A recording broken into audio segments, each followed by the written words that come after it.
Happy Tuesday.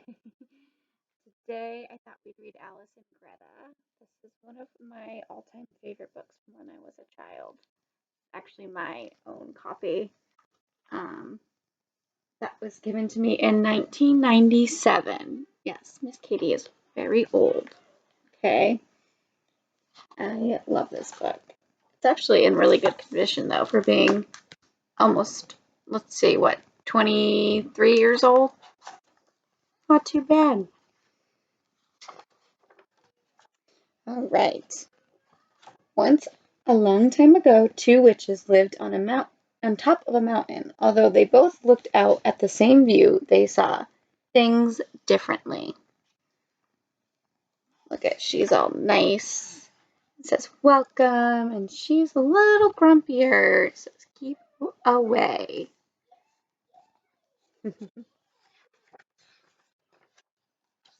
Alice's outlook, like her clothes, was always rosy. Greta, on the other hand, was always on the lookout for trouble. She dressed in poison green, a color she liked to think was as putrid as her personality. This is Greta, if you guys can't tell. This is Alice. Oh, how different Alice and Greta were. This is Alice, and this is Greta. Who would you like to hang out with more? Alice, huh? Alice and Greta had known each other ever since they were little witches at Miss Mildred Mildew's School of Magic. There they had learned the same spells, the same curses, and the same chants, and the same brews. They just used their magic differently. Gnat sneeze, dragon flees, donkey breath, spider sneeze. Different ways they're using their magic, it shows here.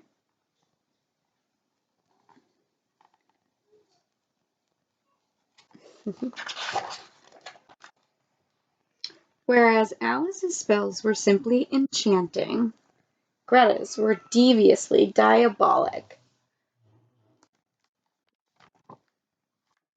These are hers. Not so nice over here. Greta never did her homework and often didn't listen in class. She was misbehaving as usual the day the class learned the most important lesson of all. This is the most important lesson of all, it says. The boomerang principle. Whatever you chant, whatever you brew, sooner or later comes back to you. And I think that is kind of meaning that you're supposed to be nice with your magic. Time passed, and before long, it was graduation day. Alice and Greta flew off into the world to weave their spells and work their witchery. They graduated, and off they go. There's Greta, flying crazily. One day, Alice was flying high above the seashore when she spotted a sailboat stranded on a sandbar. She waved her wand in circles high above her head and whispered, "Come now, moon, and turn the tide. Take this family for a ride." She's helping them out. A huge wave rushed toward the boat and lifted it safely off the sandbar. The family waved their thanks. Off they went. She helped them out.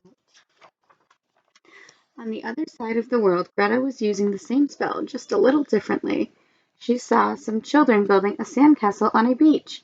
They had worked for hours on the towers, tunnels, and a moat. Just as they finished, Greta waved her wand in circles high above her head and whispered, "Come now, moon, and turn the tide. Take this castle for a ride." And an enormous wave crashed high on the beach, sweeping the castle into the sea. "Ha ha ha ha," Greta cackled.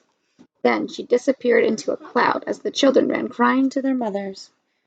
Oh, we worked on this really nice sandcastle, and look what she did. It was not very nice of Greta. Meanwhile, Alice had come upon a small boy in a field calling for his lost puppy. Alice knew what to do. She waved her wand and chanted, "Alakazam, Alakazir." Puppy dog, reappear! A sheep-dog pup bounced out of the woods and into the grateful boy's arms. Alice smiled and was on her way. Guys, Alice is so sweet. Plus, that dog's really cute. At that moment, Greta was busy being a bad sport. She had passed a school soccer team playing for the league championship. As one girl was about to kick a goal, Greta waved her wand and chanted, Alakazam, Alakazir, soccer balls disappear. Not only the girls' ball, but every ball on the field disappeared. The puzzled players searched until dark, but they couldn't find a single ball to finish the game. Everyone went home, perplexed and disappointed. Greta snickered and flew home to her cave, delighted with her dirty work. Greta is one mean witch. Say hi. Hi. The next day, Greta was sipping her morning cup of pond slime. She was bored. It was time to stir up trouble. But where? She tossed a few things into the cauldron. When the smoke cleared, she peered into the brew and muttered, Time to brew, time to bubble, time to stir up nasty trouble. In the boiling potion, she saw a school playground and children happily playing. Greta jumped on her broom and flew off in search of the school. Within minutes, she arrived at the same scene that had appeared in her cauldron. Rubbing her hands with delight, Greta said, The children are so sweet, but I can make them even sweeter. She waved her wand at the fluffy clouds overhead and cackled, Icky, yicky, gluppy, gloop. Clouds spilled down my sticky soup.